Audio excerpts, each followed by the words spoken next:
Good morning class 8 grammar पकड़ में आज आप पढ़ेंगे व्यंजन संधि का भाग दूसरा। इसके पूर्व के वीडियो में आपको व्यंजन संधि के कुछ और नियम बताए गए थे, उनके वर्ग के विषय में बताया गया था कि वर्गों के ज्ञान के द्वारा ही हम व्यंजन संधि का नया निर्माण कर सकते हैं और व्यंजन संधि के नियमों को जान सकते हैं। जब तक हमें इन वर्गों का ज्ञान नहीं होगा कि वर्ग कितने होते हैं, वर्गों के जो वर्ण होते हैं टोटल वे कितने होते हैं और उनके जो नियम में प्रयुक्त होते हैं, जहाँ पर इन वर्णों का प्रयोग किया जाता है, इन वर्णों का प्रयोग कैसे कब किया जाता है, इन सब की जानकारी आपको जब तक नहीं होगी तब तक व्यंजन संधि के विषय में आप सही से जान नहीं पाएंगे, इसको सही से पढ़ नहीं पाएंगे। तो हमने इसके पूर्व वीडियो में आपको इन वर्णों के विषय में, इन वर्गों के विषय में और कुछ व्यंजन संधि के जो नियम हैं उनके विषय में भी आपको पढ़ाया था, आपके उसको भी विषय में आपको बताया गया था। ठीक है, तो आज वो व्यंजन संधि का पार्ट पहला था। आज फिर मैं व्यंजन संधि को ही पढ़ाऊंगा और इस वीडियो के माध्यम से व्यंजन संधि के कुछ आप और नियम जानेंगे कि व्यंजन संधि में आगे और कौन कौन से नियम होते हैं और कौन कौन से नियम से व्यंजन संधि के निर्माण होते हैं, व्यंजन संधि बनता है। ठीक है, तो ये वीडियो आपका व्यंजन संधि का पार्ट दूसरा है।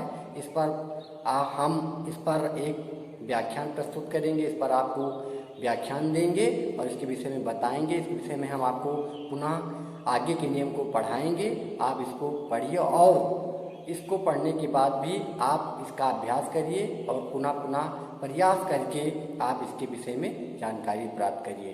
तो हम व्यंजन संधि के आगे के नियम को देखते हैं कि आगे का नियम व्यंजन संधि का क्या होता है, इनके निर्माण में और कौन कौन से नियम लागू होते हैं और कौन कौन से नियम के द्वारा व्यंजन संधि बनते हैं। व्यंजन संधि के आगे के नियम में हम पढ़ेंगे व्यंजन के पांचवा नियम। व्यंजन संधि का पांचवा नियम पढ़ेंगे व्यंजन संधि। व्यंजन संधि का पांचवा नियम है। व्यंजन संधि के विषय में मैं आपको इनके वर्ग के विषय में बताया था, इनके वर्ग कौन कौन से होते हैं। आप एक बार और देख सकते हैं इनके वर्गों को। हमने बताया का वर्ग होता है, ठीक है, का वर्ग, ठीक, का वर्ग में पांचों वर्ण होते हैं, का, खा, गा, घा और ठीक, ये वो पांचों होते हैं का, ये का वर्ग के वर्ण। दूसरा है पावर, ये पावर के नियम पांचों वर्ण का, था, बा, भा और इन आखिरी वर्णों को हम क्या कहते हैं, पंचम वर्ण कहते हैं। इसे कहते हैं अनुस्वार या अनुनासिक व्यंजन। ठीक है, ये अनुस्वार और अनुनासिक व्यंजन होते हैं, ये हो गए। ठीक है, अब हो गया चा वर्ग। चा वर्ग में इसके पांच वर्ण हैं, चा, छा, जा, झा, ये पांचम वर्ण ना होता है इसमें। ठीक, अब होता है ता वर्ग। ता वर्ग में ता, था, दा, धा, ना, ता था और ये ना इसमें आएगा, सॉरी, और ये जो चा वर्ग का जो पांचवा वर्ण होगा वो यहाँ मिस्टेक हो गया था। ठीक है, ये मिस्टेक हो गया था। अब इसको हम देखते हैं टा वर्ग। टा वर्ग, टा वर्ग में टा, था, डा, घा, आड़ा। ठीक, उस दिन हमने आपको बताया था कि इसके जो और बढ़ गए थे कहते हैं उत्क्षिप्त व्यंजन, ड और धन, ड और धन जो होते हैं ये इनसे ही इनका निर्माण हुआ है। इस प्रकार से इसमें क्या हो गए हैं, 7 व्यंजन हो गए हैं। ठीक है, तो इन व्यंजनों का हम प्रयोग करते हैं और प्रयोग करने के बाद हम व्यंजन संधि को बनाते हैं। ठीक है, व्यंजन संधि के नियम में इसका प्रयोग करते हैं। ये व्यंजन आपके हो गए, आप देख रहे होंगे सैंपल पर लिखा हुआ है, इनका अवलोकन आप अच्छी तरीके से कर लीजिए। आपके बुक में भी होगा, तो इन बुकों में आप इसको भी पढ़ सकते हैं, इसको जान सकते हैं। ये 5 वर्ण टोटल 27 वर्ण होते हैं। इन 27 वर्ण का हमें ज्ञान अपने स्थान पर होना चाहिए। कौन से अघोष, इन्हीं में महाप्राण व्यंजन इन्हीं कहते हैं, अघोष में इन्हीं में होते हैं, सघोष इन्हीं में होते हैं, ठीक है, अल्पप्राण इन्हीं में होते हैं, ठीक, मूर्धन इन्हीं में होते हैं, तालु इन्हीं में होते हैं। ऐसे इनके स्थान उच्चारण स्थान भी होते हैं।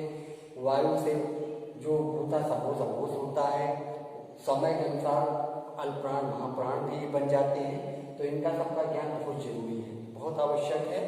और इस परम आवश्यक ज्ञान को आप समझ करके इसको आप कंठस्थ कर लीजिए। इतने वर्ण होते हैं और इतने इसके वर्ग होते हैं, और उनको जब आप जान लेंगे तब आप व्यंजन संधि का सही ज्ञान आप प्राप्त कर पाएंगे। आप देखिए, हमने आपके पूर्व जो वीडियो में आपको व्यंजन संधि पढ़ाया था, तो आपको 4 नियम बताए थे। 4 नियम जिससे में आपको अवगत कराया गया था, पढ़ाया गया था।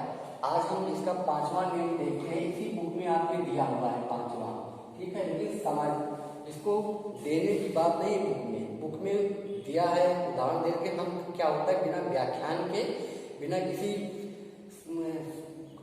आलोक के हम ये समझ नहीं पाते कि नियम कैसे कहाँ पर लग रहा है, कैसे हो रहा है। तो हम 5वां नियम, पहला नियम इसमें दिया हुआ है कि यदि सघोष व्यंजन के बाद अघोष व्यंजन आया हो तो सघोष व्यंजन अघोष व्यंजन में बदल जाता है, ठीक है। तो यहाँ पर जो नियम है ये है, यहाँ पर सत धन कर्म दिया है, ठीक है, सत धन कर्म, लेकिन ये गलत दिया हुआ है।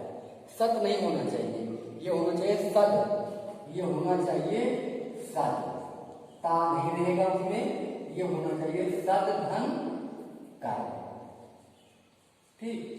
अब आप सघोष व्यंजन किसे कहते हैं, अघोष व्यंजन किसे कहते हैं, इसको आप जानिए। तो इसी वर्ण के माध्यम से आप जान रहे कि सघोष व्यंजन क्या है और अघोष व्यंजन क्या है।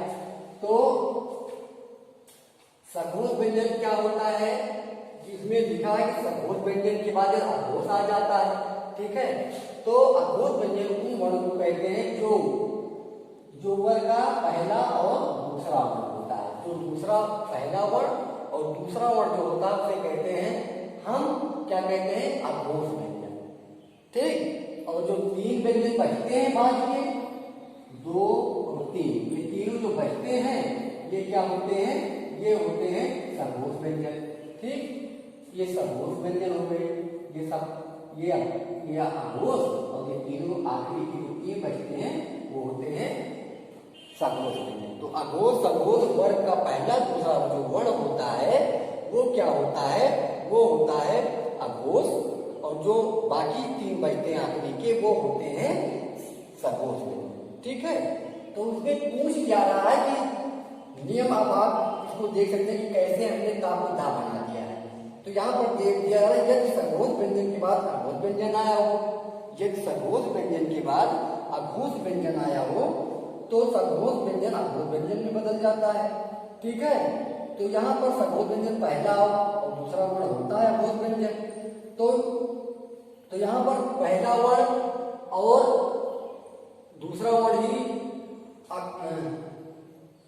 क्या होता है, अघोष होता है, ठीक। तो यहाँ पर ता जो है क्या है, ता ये अघोष व्यंजन है, ता क्या है, अघोष व्यंजन है। तो यहाँ पर सघोष व्यंजन पहले सघोष आए तब अगर अघोष आता है तब वो क्या हो जाता है, जो सघोष व्यंजन अघोष भी बदल जाता है। तो ता पहले, फिर क्या हो जाएगा, ता हम पहले रखते हैं मान लीजिए, तो क्या हो जाएगा, वो अघोष हो जाएगा। ता अगर हम यहाँ पर लिखा है कि सत्कर्म, सत धन कर्म अगर लिखते हैं, ता हम लिखते हैं, तो क्या हो जाएगा, सघोष हो जाएगा, वो शायद अघोष हो जाएगा। तो इसका मतलब ये नहीं हो रहा है कि यहाँ पर अघोष पहले सघोष व्यंजन कर रहा है, उसके बाद कर रहा है सघोष, बाकी के 3 सघोष होते हैं। तो ता वर्ग में आप जाइए, ता वर्ग को देखिए यहाँ पर, ता वर्ग, तो ता क्या है, पहला वर्ण ता है, दूसरा था है। तो ता अगर पहले आप देख लेंगे तो ये हो जाएगा अघोष, ठीक। और उसके बाद फिर ता था आएगा तब भी अघोष होगा, लेकिन जब दा आ जाएगा तो ये क्या हो जाएगा, सघोष। और इसमें पूछ क्या रहा है, सघोष या सघोष व्यंजन के बाद आएगा। तो यहाँ ता के स्थान पर क्या हो जाएगा, सघोष पहले आ गया और अघोष बाद में आ रहा है, क्योंकि अघोष में अगर का वर्ग हो जाएगा तो अघोष का पहला है, था भी पहला, दूसरा था, ये दोनों अघोष से ता यहाँ पहला नियम अनुसार यहाँ आ रहा है, यहाँ नियम गलत हो रहा था। तो यहाँ पर ता का दा होना चाहिए। तो जब आप सदकर्म लिखेंगे तब आपको जब नियम में फॉलो करेंगे कि जब पहला वर्ड सघोष हो दूसरा वर्ड अघोष हो, तो जो सघोष वर्ड होता है पहला वर्ड जो होता है सघोष वो क्या होता है अघोष हो जाता है। ठीक है, तो जब आप इसको नियम लगाइए तो दूसरे शब्द का पहला वर्ड जो क्या है अघोष है, नियम में सही आ रहा है।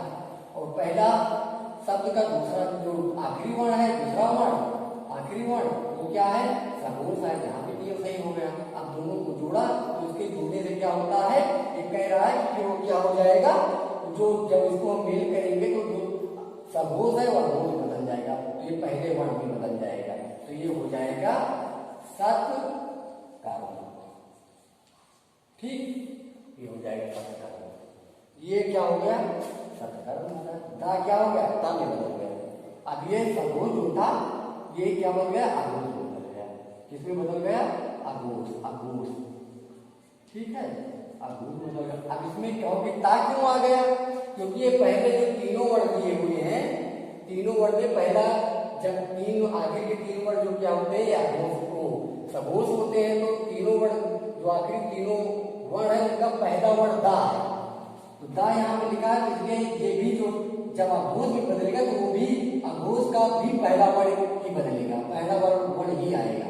ठीक है, जब सघोष का पहला वर्ण है तो अघोष का भी पहला वर्ण होना चाहिए, तो यहाँ पर क्या हो गया ता, तो ये हो गया ता में बदल गया, तो यहाँ हो गया सत्कर्म। ठीक है, ऐसे ही आप समझ सकते हैं कि अगर सघोष वर्ण के बाद अघोष वर्ण आता है दूसरे पद में तो वहां पर क्या हो जाता है सघोष का क्या हो जाता है अघोष हो जाता है, ये नियम हो गया।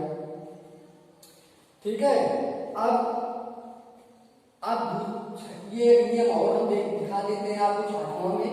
मान लीजिए हम यहाँ पर चौथा लिखा तो मत समझिए सर पांचवा बता रहे हैं, पांचवा हम इसलिए बता रहे हैं क्योंकि इससे पहले नियम हम बीच में और बता दिया था, तो 4 नियम हम पहले बता चुके हैं, तो ये इसमें कम दिया हुआ इसलिए हम पांचवा नियम पद से शुरू कर रहे हैं दूसरे वीडियो में। और ये छठवां नियम है कि यदि अब इसका नियम क्या होता है कि जब चा या छा के बाद, ठीक है, इसमें हम डायरेक्टली लिखा हुआ है आप समझ नहीं पाएंगे इसलिए हम समझाने के लिए लिख रहे हैं। चा या छा के बाद अगर फिर के बाद पुनः यानी कि फिर चा या छा आता है, ठीक, छा आता है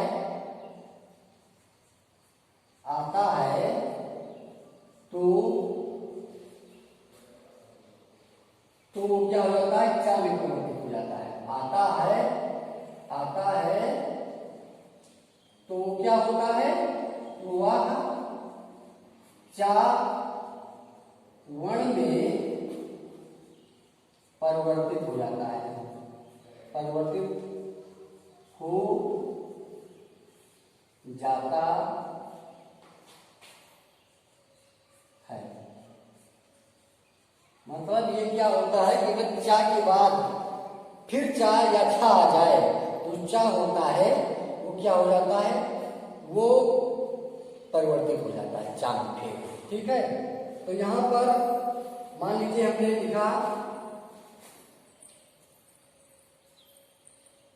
चा छा आता है, मान लीजिए चा या छा के बाद फिर चा छा आता है, तो मान लीजिए हमने लिखा। अब इसमें और एक नियम बीच में हमें देखना पड़ेगा, ये थोड़ा से यहाँ पर हम हो सकता है ये आपको समझ में ना आ पाए, तो वहां पर हम आपको बता दे रहे हैं कि अगर यहाँ पर इसे ये कर लीजिए कि केवल ता वर्ण कर लीजिए, ता वर्ण के बाद का वर्ण के बाद मान लीजिए चा और छा आएंगे। ठीक है, आप इसमें हम ये लंबा हो जाएगा तो आप समझ नहीं पाएंगे। जब ता वर्ण के बाद चा और छा आए तब क्या होता है वो हो जाता है जो ता होता है वो चा में बदल जाएगा। ठीक है, तो छा है तब चा में बदल जाएगा। तो यहां पर मान लीजिए हमने लिख दिया सत धन चित।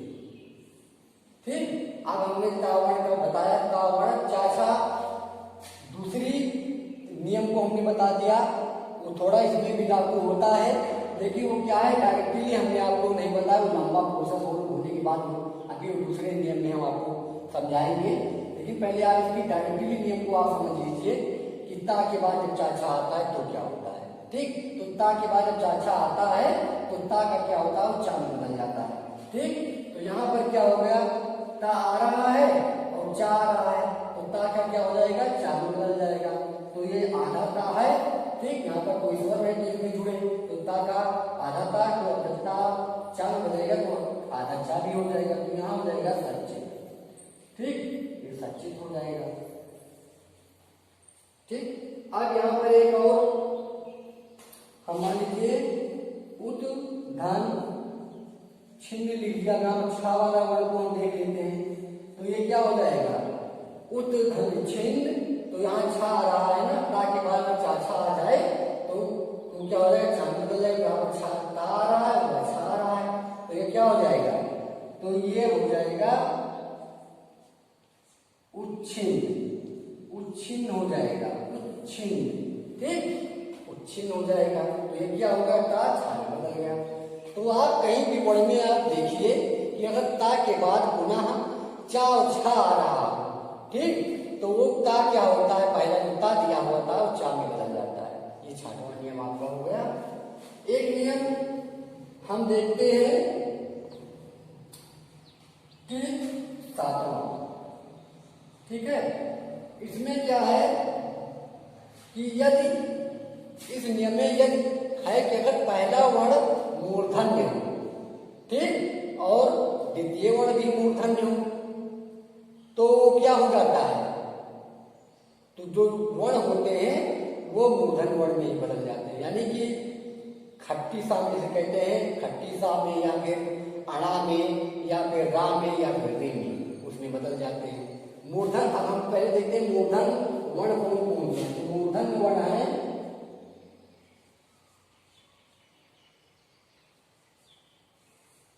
ये हो जाता है री, टा, रा और खट्टी सा, इन्हें कहते हैं मूर्धन्य वर्ण। ठीक है, इन्हें कहते हैं मूर्धन्य वर्ण। तो मान लीजिए अगर इसमें दिया दे रहा है कि पहले शब्द का अंतिम वर्ण और दूसरे शब्द का पहला वर्ण, ठीक, मूर्धन, दोनों मूर्धन हो जाएंगे। तो यहाँ पर बता रहा है कि पहला शब्द का पहले शब्द जो वर्ण है उसका पहला वर्ण भी मूर्धन हो, दूसरा वर्ण भी मूर्धन हो। ठीक, तो वहां पर क्या हो जाता है, वो दोनों क्या हो जाते हैं, मूर्धन में बदल जाते हैं। जैसे मान लीजिए हमने लिख दिया कृष्ण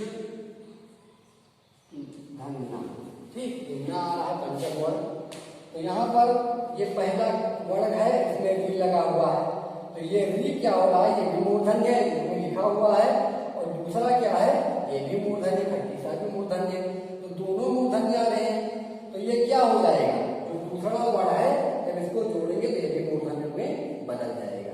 तो मूर्धन में आ जाएगा, पंचम वर्ण ना आ रहा है, ठीक, तो ये भी पंचम वर्ण में जाकर बदलेगा, तो ये हो जाएगा अड़ा। ठीक, तो ये क्या हो जाएगा, अड़ा में बदल हो जाएगा। तो इसको जब लिखेंगे तो ये हो जाएगा कृष्ण।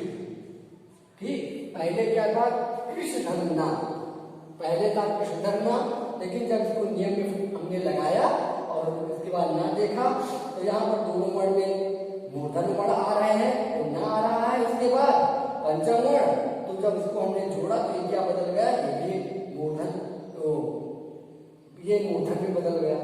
ठीक, तो ये क्या हो जाएगा, ना क्या हो गया, आराम में बदल जाएगा पंचम वर्ण में। ठीक है, फिर हम देखते हैं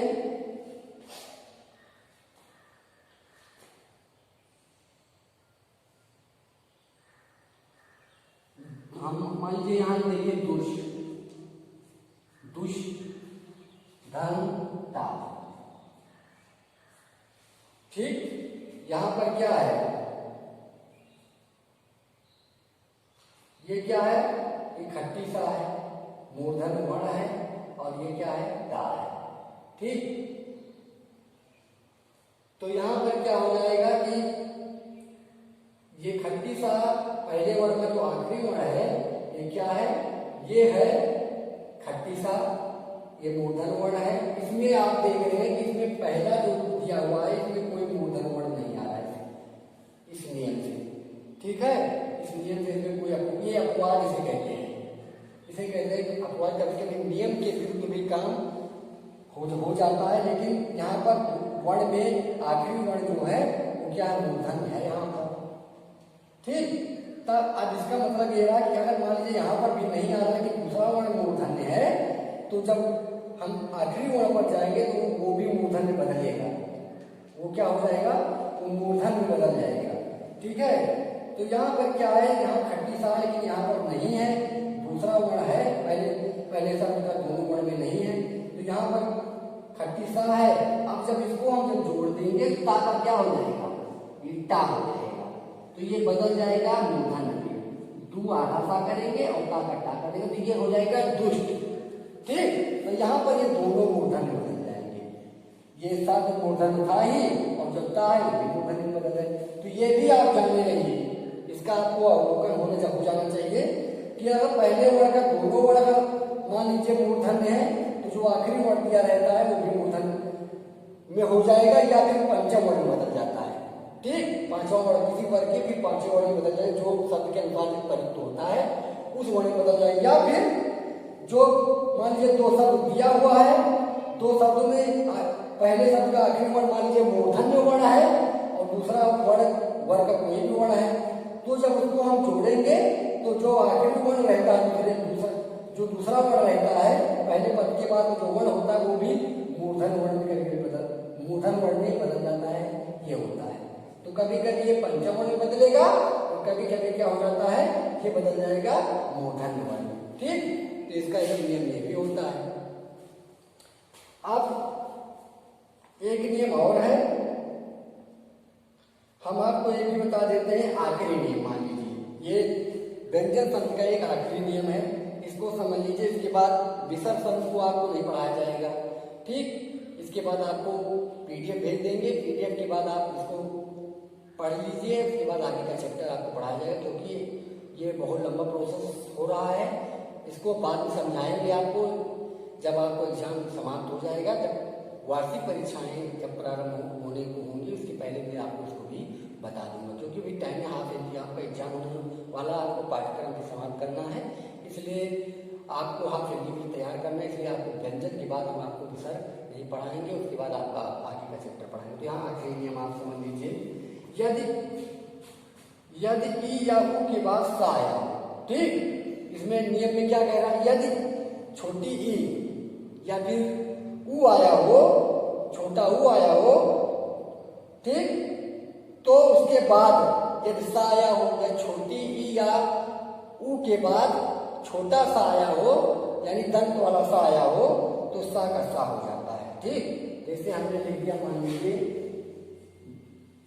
बी धम शम, तो नियम बता रहा है कि चाहे छोटी ई आया हो पहले वर्ण में या फिर ऊ आया हो उसके बाद सा आया हो दंत वाला छोटा सा जिसे कहते हैं, तो सा का क्या हो जाता है, घटी सा में बदल जाएगा, मूर्धन सा में बदल जाएगा।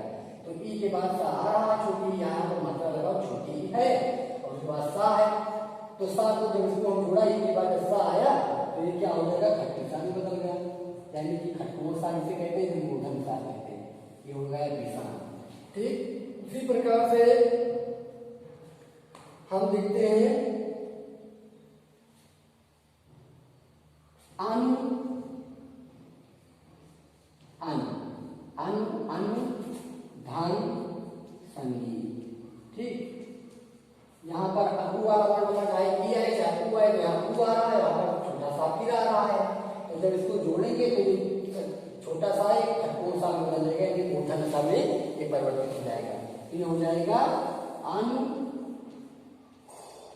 तो यहाँ पर हम क्या लिखेंगे, यहाँ पर हम लिखेंगे अन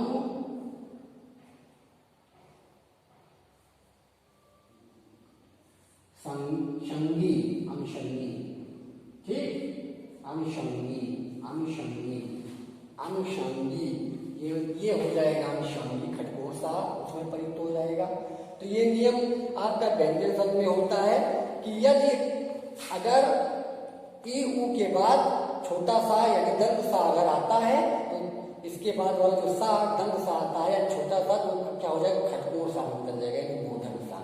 ठीक है, तो ये व्यंजन संधि के आपके नियम आज के हो गए। आज का वीडियो दूसरा आपका व्यंजन संधि के विषय बताया, इसको आप आलोकित करिए, पढ़िए और पढ़ने के बाद अभ्यास करिए इसके विषय में और जानकारी प्राप्त करिए। ठीक है, अब आगे के वीडियो में नए चैप्टर के साथ आपको नया अध्याय पढ़ाएंगे। Thank you, watch for video.